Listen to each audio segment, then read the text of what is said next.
സിനിമയിലോട്ട് എത്തിപ്പെട്ടു എന്ന് പറഞ്ഞല്ലോ. അപ്പോൾ ഇതിൽ സിനിമയിൽ ഇനി അതായത് ഒരാൾ ചെയ്ത റോള് ചെയ്യണം എന്ന് ആഗ്രഹമുള്ള ഏതാ റോള്? മണിച്ചിത്രത്തായാലും ശോഭന മാം ചെയ്ത റോൾ എനിക്ക് ഭയങ്കര ഇഷ്ടമാണ്. മുഖം കൊണ്ടൊന്ന് കാണിക്കാവോ? പാവങ്ങൾ കാണിക്കാവോ? ഒന്നും അറിയില്ല, പക്ഷെ ചോദിച്ച കാരണം കൊണ്ട് ആ ഒരു റോളൊക്കെ കുപ്പിവെള്ളയുടെ വേറെ കളക്ഷനൊക്കെ ഉണ്ടോ? ആ ഉണ്ട്, എല്ലാ കളേഴ്സും ഉണ്ട്. ഏത് കളർ? പിന്നെ ഇനിയും എന്ന് പറഞ്ഞ മൂവിയിൽ ഫുള്ള് കുപ്പികളൊക്കെ ഇട്ടിട്ടാണ് വരുന്നത്. ഒരു അമ്പലവാസി പെൺകുട്ടിയായിട്ടാണ് കഥ വരുന്നത്. അത് ഞങ്ങളുടെ വീടിൻ്റെ അടുത്ത് തന്നെയാണ്. വാഗ കാർത്തിയാനി ക്ഷേത്രത്തിലാണ് ഷൂട്ട് നടന്നിരുന്നത്. അവിടെ തന്നെയാണ് ലൊക്കേഷൻ വന്നിരിക്കുന്നതിൻ്റെ.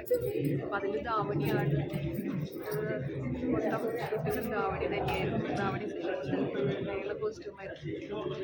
എൻ്റെ ഡ്രീം ക്യാരക്ടറാണ് എന്ന് പറയുന്ന ഒരു അമ്പലവാസി പെൺകുട്ടിയായിട്ട് ചെയ്യാന്നുള്ളത്. അപ്പം അതെനിക്ക് സാധിച്ചു എന്നുള്ളതാണ്. ചുവപ്പാണ് ഇഷ്ടപ്പെട്ടത്.